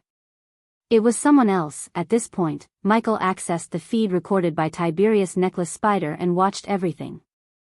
The assassin who killed Tiberius possessed inhuman speed. He was either a highly trained assassin to even match Michael's skills or enhanced by some means.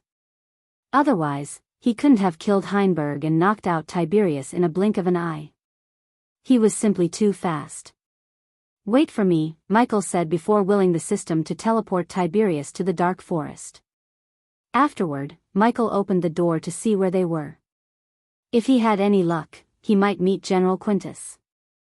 But it was doubtful since Michael sensed no one around him.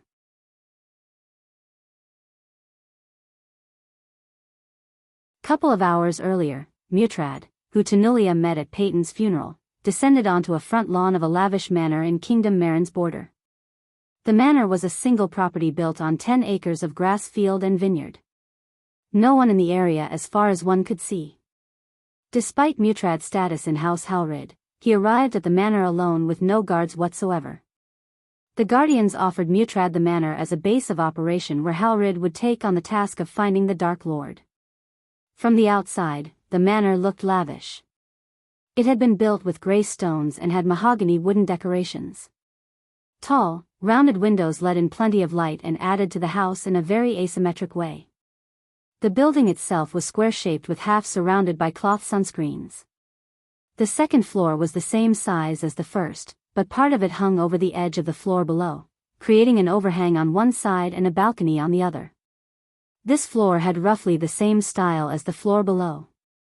The roof was high, rounded, and covered with wood shingles. 2 small chimneys sit at the side of the house.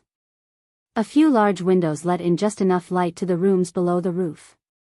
Mutrad finally landed on the modest front lawn, covered mostly in grass, a few flower patches, and a small pond. He looked at the clouds-filled sky and the snowflakes showering down upon him. He dusted off the snowflakes off of his dark brown robes and his sky-blue hair before making his way to the front door. No one was there to welcome Mutrad when he opened the door except a lone pathway to the hall. Mutrad closed the door behind him and walked to the hall where Mutrad saw 3 white-robed youngsters waiting for him. The chandelier above let out bright white light to illuminate the empty halls as well as the whiteboard. The youngsters stood up from the sofas to greet Mutrad. Lord Mutrad, Lord Mutrad, Lord Mutrad, the 3 of them greeted Mutrad, but Mutrad just nodded without showing any signs of friendliness. Remove your hoods and introduce yourselves, Mutrad said. He then turned around and waved his hand as a whiteboard familiar to the trio materialized before their eyes. They took a moment to see the contents on the whiteboard, but soon, they removed their hoods to reveal their faces. Among the three, one was a golden-haired young woman and the other two were young men. I was told there are 4 people in Operation New Dawn. The youngsters were surprised that Mutrad knew about a secret operation led by Peyton. But again, they were told Mutrad would take over the task to find the Dark Lord from the Guardians after their spectacular failure, which cost the Guardians one of their powerful warships and headquarters in Elon. Moreover, the Guardians were still trying to navigate away from the storm created by the Dark Lord by exposing the Guardians' connection with the vampires. Many noble families, as well as royal families, expressed their discontent. The commoners blamed the Guardians for not letting the world know about the vampires. Not that anyone could stop the vampires, but they all hated to be the blind side. Visit. For a better user experience due to these reasons, the higher-ups in the Guardian Guild chose to hand over handling the Dark Lord to House Hellrid, not that the Guardians had any choice in the matter. Unless they wanted a full-on war with the Sea Folks, they had to give up the case to Mutrad. "Go on," Mutrad said while looking at the paper clippings and the pictures on the whiteboard. He didn't bother to turn around because, as far as Mutrad was concerned, the Guardians were lazy, corrupted morons who couldn't do their job correctly. "Tell me your names, cultivation level, and the target assigned to you by Peyton." Mutrad stood there with his hands folded. "I am Cassandra Perito. I recently reached core formation level 6, and my targets were Marco and Filippo. Both are rogue cultivators," said the blonde. Following the blonde, the red-haired young man began to introduce himself to Mutrad. "I am Tomas Bell, core formation level 9. I got Hudson, Lucas, and Calypso as my targets. Hudson is a disciple of Golden Valley, Lucas and Calypso are rogue cultivators." Mutrad rubbed his chin as the last one stepped forward. "Name is Lado Sikanava. Core formation level 8.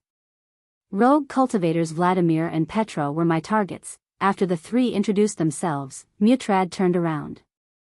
For a moment, Mutrad stared curiously at the 3 of them. "Do any of you know where Connors is?" asked Mutrad, although he knew the answer to his question. "No answer?" Mutrad asked, looking at the 3 staring at each other, expecting the other to say something. "Do you know who his target was?" Mutrad asked, tilting his head. Considering the 3 of them were told to give their full cooperation to Mutrad whether they liked it or not, the girl didn't hide what she knew. She and Connors used to date at the time when Peyton put together a team for the Operation New Dawn. Although she and Connors broke up due to some differences, he revealed his targets to her. The latest _AP_SODIs are on the website. Ghost, to their surprise, Mutrad grinned upon hearing Cassandra. He slowly walked towards the trio and looked them in their eyes. "Connors is dead," said Mutrad nonchalantly. Cassandra looked at the smiling Mutrad. When she locked eyes with him, she averted her gaze. She was afraid her relationship with Connors might be a hurdle to her rise in the Guardian Guild. Connors' death didn't affect her as much as the thought of being stuck at the bottom without any promotions. The eyes of the 3 were on Mutrad to see what he was about to tell next. Instead, Mutrad turned around. "Ghost." Mutrad placed Michael's picture beside Gaia's. Afterward, Mutrad snapped his finger, taking a quill from his space ring. He started to put a cross on every one of their targets except Michael and Gaia. The trio had questions about why Mutrad crossed off the others but chose not to until he turned around again. When he did, Cassandra was the first one to raise a question. "Lord Mutrad, why did you cross them off the board?" asked Cassandra. "They are dead," Mutrad simply said like it was a simple thing. Some of the targets were soul refiners. Still, Mutrad said they are dead. The trio wondered what could have killed them. However, soon they received a shocking answer from Mutrad. Someone put a bounty on their heads. As a result, they were hunted down. Except these 2, Mutrad pointed at Gaia and Ghost. "I have another suspect who could be the Dark Lord or related to him." Mutrad stunned everyone by sticking Noah's picture on the board. Noah Winston. The trio was stunned. Noah was the rising star of the Guardian Guild. Not only that, but he was also the youngest to sit on the Guardian Captain's chair. Saying Noah was an assailant to the Dark Lord, or worse, saying he was the Dark Lord, was nothing short of blasphemy. Mutrad had no right to accuse Noah of such a heinous crime. What do you know about Ghost before he comes to the river town? Nothing. He just appeared one day, right? Mutrad asked as his gaze swept across them. Visit. For a better user experience, the Dark Lord appears exactly 5 months after he arrived, Mutrad said. A month later, Jane Totonk had a quarrel with him, and 2 weeks later, she was killed and hanged from her own home. At the same time, there were also several victims, but they all died within Elon. Especially, within a day of flying distance from Rivertown. According to my sources, he went from a body refining stage cultivator to a fusion stage cultivator in just 19 months. Not even humankind's best of the bests have such monstrous cultivation speed. That's just the fact one. Mutrad began to walk left and right with his hands behind his back. Second fact. Connors went missing when he was tasked to deal with a senator in the southern continent. At the same time, a pirate captain dressed in black who could wield magic inside the void line appeared. Connor was last seen when he visited Senator Vibius. Coincidentally, Senator Vibius left the kingdom at the same time Connors went missing. The three of them heard rumors about someone who could use arch-energy within the void line. At first, they thought it was just a ruse, but after hearing from Mutrad, they didn't think it was. Nonetheless, the piece of news startled them. Mutrad had all the resources of House of Halrid at his disposal, along with the Guardian's records. Using both, it wasn't tough to find everything about Connor. Although Peyton was on the right track to find the Dark Lord, she didn't have the resources or authority like Mutrad to filter the suspect list effectively. After all, it cost Mutrad 80 million to put a bounty on all the suspects, including Michael. So, just to be safe, Mutrad requested the Grim Reapers to send fusion stage Reapers after the targets. To Mutrad's surprise, only one survived, Ghost. Connor's soul suffered in agony in the last moments of his life. He was tortured brutally. Assume the magic wielder is the Dark Lord, and he was the one who kidnapped Connors. Why did he torture Connors? The Dark Lord took his time with Connors. Why? Mutrad directed his gaze to the three of them. Instead of asking Mutrad how did he know for sure that not only Connors is dead, but also he was tortured, the trio picked their brains to answer Mutrad. Deep down, they wanted to impress Mutrad so they could get a shot at a promotion. After all, they were handpicked by Peyton because they were power-hungry and eager to impress their higher-ups. He must have done something to piss off the Dark Lord, said Tomas. Can it be because Connors killed someone the Dark Lord cherished? Asked Mutrad with an amused smile. It can be, answered Cassandra. Jack Nerian. A disciple of the Sunrise sect who murdered by a mysterious bandit group near their sect. This is funny because there was no bandit camp near their sect at that time. Connors killed Jack, and as a result, he was tortured to death by the Dark Lord. All things being equal, the simplest is often the right one. The Dark Lord arrived after Ghost. Jane Totonk had a quarrel with Ghost and died. Connors, who killed Jack, disappeared and was tortured to death. The common thing between all these is Ghost. The latest _AP_SODIes are on _the website.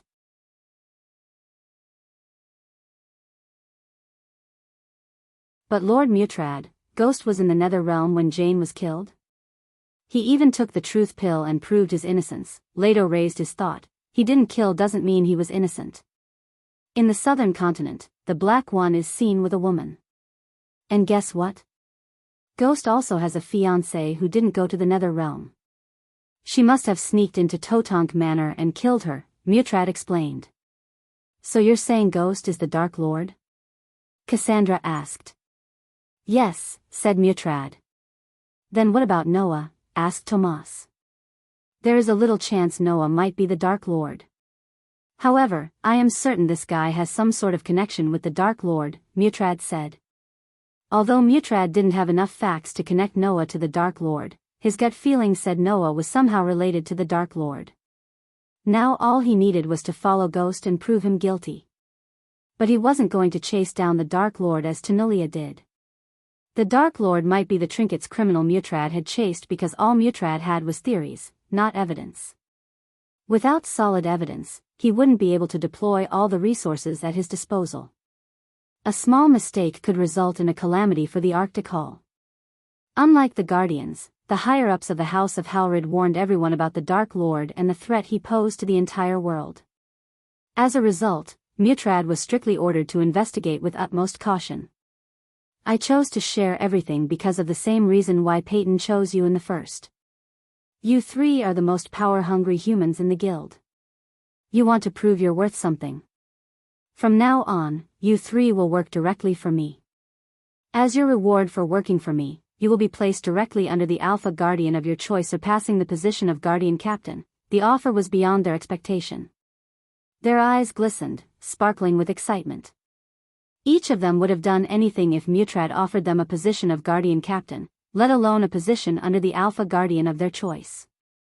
Being placed directly under an Alpha Guardian meant one thing: they could become the next Alpha Guardian one day. My sword is yours, Lord Mutrad. Cassandra was the first one to kneel down with her hands on her chest. Currently, Cassandra was tasked to monitor the nobles in Azair, which she considered a waste of time. She spent most of her time following nobles, watching them drink, harass people and commit all sorts of heinous crimes. Guardian Captain Gerard gave her some of the worst tasks in the guild instead of tasks that could solidify her chance to become a Guardian Captain. Since Cassandra wasn't from a prominent noble family, she had to put up with Guardian Captain with the hope that someday her luck would turn. After hearing Mutrad, she had a feeling this was her way to get to the top of the hierarchy. Moreover, this wasn't an off-the-books operation. Therefore, each of them must be given some sort of reward. And a man like Mutrad didn't have a need to give them a fake promise. It'll be an honor to work for you, Lord Mutrad. Leto dropped to one knee and lowered his head like a loyal soldier. If someone made a list of the most racist people in the Guardian Guild, Leto would be in the top 10. He literally killed countless beastmen just because they weren't humans. His family was one of the biggest slave traders in Azair. Yet his racism went out of the window before a golden opportunity presented by Mutrad. He bent his knee to Mutrad, a sea folk, without a second of hesitation. The latest _AP_SODIs are on the website. Unlike Cassandra, Leto didn't hate the task given to him by Gerard. On the contrary, he loved his task of destroying goblin nests throughout Elon. Since his family was in the slavery business, he captured all the goblins along with any other non-human races and sold them to nobles for a hefty price. The weak goblins were the perfect replacement for dummies to test spells and attacks. In fact, many nobles preferred live targets such as goblins and weak beast men over dummies. His family supplied thousands of goblins and beast men every year. Of course, the Guardians knew about this but didn't care less about the goblins or the beast men. If Leto could become the next Alpha Guardian or even a Guardian Captain, he could use the connection and authority to send several teams just to capture non-humans. In other words, he could treat the Guardians like adventurers. The only difference was Leto wouldn't have to pay the Guardians. I am yours to command, Lord Mutrad. Finally, Tomas knelt down with his hand on his chest, like Cassandra. If Leto's family profited by trading in slaves, Tomas' family was in the business of mining and real estate. Even as a low-level guardian, Tomas used his status to force hundreds of commoners out of their lands. If a commoner decided to file a complaint against him or his family, they would simply disappear. Toman's family owned at least one mine in every kingdom in Azair. Suppose Toman became a Guardian Captain, his family would own almost all the mines. They would be also able to expand their business to Elon at that time. Finally, putting the three of them to catch the Dark Lord was ironic. The three of them committed more crimes than the Dark Lord ever did. Good, Mutrad nodded. He knew the history of every single of them. To be honest, he couldn't care less who they were and what they did. Instead, all he cared about was catching the Dark Lord and killing him once and for all. Rise, Mutrad said. He then turned around to look at the ghost's portrait on the whiteboard. The Guardians should have given Peyton more resources and protection. She almost cracked the case, Mutrad admired Peyton. He almost felt pity for Peyton.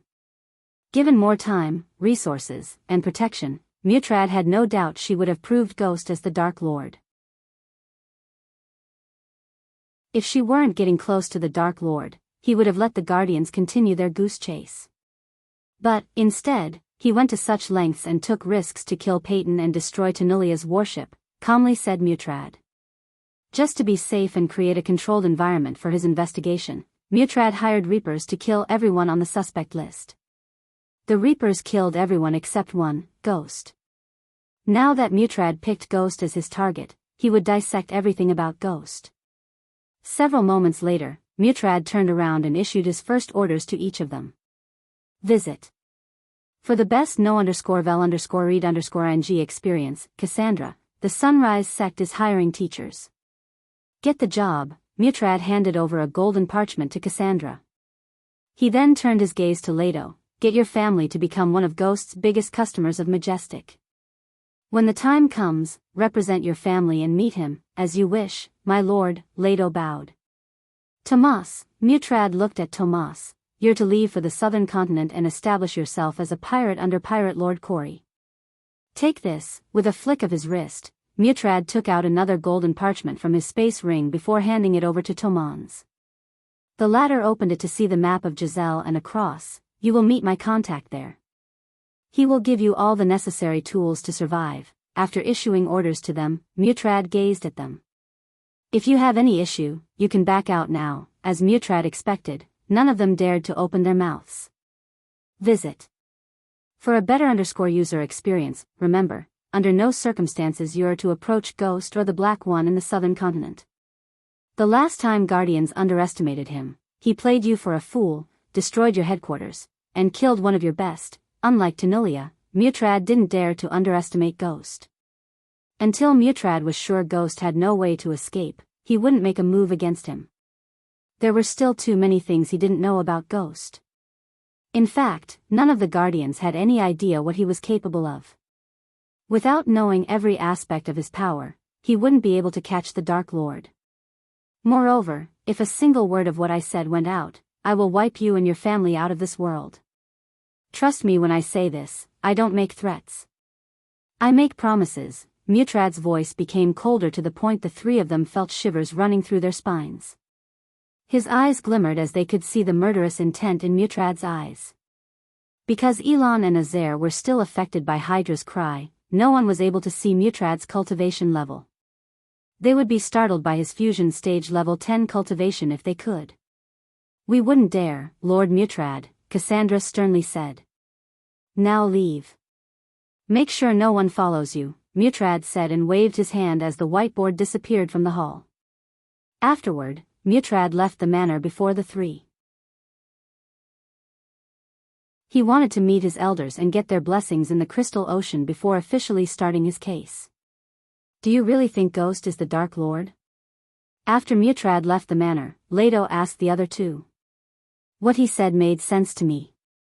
But I didn't get why he feel Noah had something to do with the Dark Lord, Tomas answered. Whatever it is, I am pretty sure we will figure it out soon. I heard the seal folks are smarter than us. Now I know it's true, Cassandra admired Mutrad. He has more resources and authority than Peyton or we ever had. Do you think Guardian Captain Gerard would let us do anything without a pile of paperwork and shit like that? Leto complained. Speaking of Guardian Captain Gerard, rumor is that he stopped cultivating and starting to drink too much ever since Peyton died? What's the story with that, huh? Cassandra asked. The latest _AP_SODIes are on the website. Don't you know? He was in love with Peyton. One of my servants saw both of them together in Ruby Cuisine one day in Thusia, said Tomas. Oh shit. So he was in love with her. Now I know why he agreed to Peyton to start the off-the-book operation in the first place. She was his sweetheart, chuckled Cassandra. That's not all. After her death, he was drinking and blaming Noah for her death at Nightshade one day. I don't know the full story, but we can expect Gerard to go against Noah soon.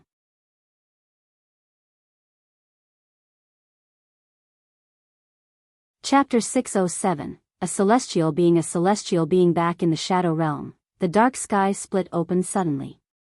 A vortex appeared out of nowhere and swirled rapidly in the sky. This wasn't anywhere close to where Michael was earlier. Instead, the vortex appeared on the other end of the dungeon, where the vampires and the skinless creatures emerged from the Queen's homeworld. The walls had countless holes from where the skinless creatures crawled out to see the vortex in the sky. HISSSSS, the skinless creatures hissed at the vortex while the vampires materialized out of thin air. Unlike the vampires Michael fought, these were monstrous creatures. Each of them stood 7 to 8 feet tall, with shark-like teeth, and covered themselves with robes made of solidified blood. As soon as the skinless creatures noticed the vampires, they stopped hissing to kneel down.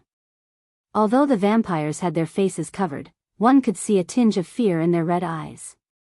For some reason, the vampires shuddered to look at the vortex. They could all feel a tremendous power coming through the vortex. He is coming. Suddenly, the demonic voice of the Queen resonated in the area. Her furious shout made the vampires drop to their knees. Afterward, a silhouette of a woman gradually formed near the vortex. The Queen. Our goddess.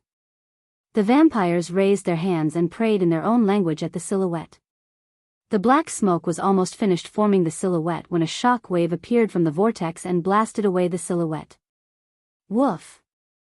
After the silhouette faded into thin air, a loud bark echoed through the dungeon walls. As soon as the vampires heard the bark, they trembled. The bark contained enough force to melt down a few skinless creatures like wax statues. Hiss! The skinless creatures hissed violently as the vampires bore their teeth, revealing their long bloody fangs. They were all poised to attack whatever comes out of the vortex. The amount of pressure coming out of the vortex nearly crushed the skinless creatures and the vampires. So I am back to this hellhole? Following the bark, a calm voice resonated from the vortex. The vampires and the skinless creatures took a step back, sensing the pulsing energy in the air. They even shivered. As they backed away, a figure dressed in black stepped out of the vortex. As a result, the vortex gradually faded away. The figure who walked out of the vortex gazed at the skinless creatures and the vampires on the ground. Just like Michael, he was also dressed in full black. However, the man's armor had several metal plates around the shoulder and chest, giving him extra protection as well as adding elegance to the dark armor. In addition, he also wore a cape and a hood to cover his head. Hisses. The skinless creatures roared, jumping up and down vigorously in anger. On the other hand, the vampires began to float. This chapter upload first at Novelbin. Net. If you want to read more chapters, please visit Novel Next. Calm to experience faster update speed. Looking at the vampires approaching him, he slowly removed the dark hood covering his face. If Michael were here, he would be surprised or even startled to see him. He was none other than Michael's fellow Earthling, Hunter Blade. He was dealing with a group of traitors when the Shadow Realm sucked him from his castle. Considering Hunter had visited the Shadow Realm couple of times, the Shadow Realm didn't shock him much. Everything looked familiar to Hunter, even the vampires. Upon seeing the vampires, Hunter grinned. He had no fear whatsoever of the vampires. In fact, he looked amused to see the vampires approaching him, knowing nothing about the extent of his powers. This version of the Hunter visited the Shadow Realm once, so he was familiar with the setting and everything. The only question Hunter had was where he would go from the Shadow Realm this time. The last time he visited the Shadow Realm to harvest experience points, Dawn's universe sucked him in, and he almost wiped out Dawn's enemies for him. True vampires, Hunter devilishly grinned at the vampires. In his universe, he came across the vampires a couple of times. In his world, he called these vampires true vampires because they were pure breeds. They were born and grew up in the Queen's world before coming to the Shadow Realm. Is that Queen bitch still around? Hunter asked, folding his arms. He pretended to search for the Queen. Chich. The vampires roared after they heard Hunter. Although they lacked the ability to communicate in the Shadow Realm, they could understand any language. Hence, they knew what Hunter had just said. Hearing him disrespect their queen made their blood boil. They didn't even try to gauge Hunter's power in their anger. Instead, they blindly dashed at him in the air. Stupid as always, Hunter snickered. Then, while the three true vampires were dashing at him, Hunter calmly flicked his wrist as a whip made of pure red energy materialized in his hand. Whoosh! Hunter just waved the whip in a circular shape, cleaving all their heads in a blink of an eye. Ding! Congratulations to the host for killing a level 85 Sentinel Stage True Vampire. The reward is 750,000 experience points and 10,000 badass points. Ding! Congratulations to the host for killing a level 86 Sentinel Stage True Vampire. The reward is 800,000 experience points and 20,000 badass points. Ding! Congratulations to the host for killing a level 87 Sentinel Stage True Vampire. The reward is 850,000 experience points and 40,000 badass points. So weak, Hunter disappointedly shook his head. The number of experience points he received was so underwhelming. But again, Hunter didn't expect too much from the weaklings. To be honest, he almost wished he appeared in the darkest corners of the Shadow Realm where the most powerful beings under the Queen's command reside. If they were all in Michael's world, the true vampires would be at half-immortal stage, and Hunter would be at celestial stage. The celestial stage was the highest stage one could have in the mortal world. After reaching the celestial stage, they would ascend to the upper realms. So suppose Hunter went to Michael's world, there would be no one to stop him except the Sky Hall. Even the Council of Immortals would be as weak as ants in front of Hunter at the moment. After cleaving 3 heads, the energy whip radiated a low-pitched whistling sound. It craved more blood.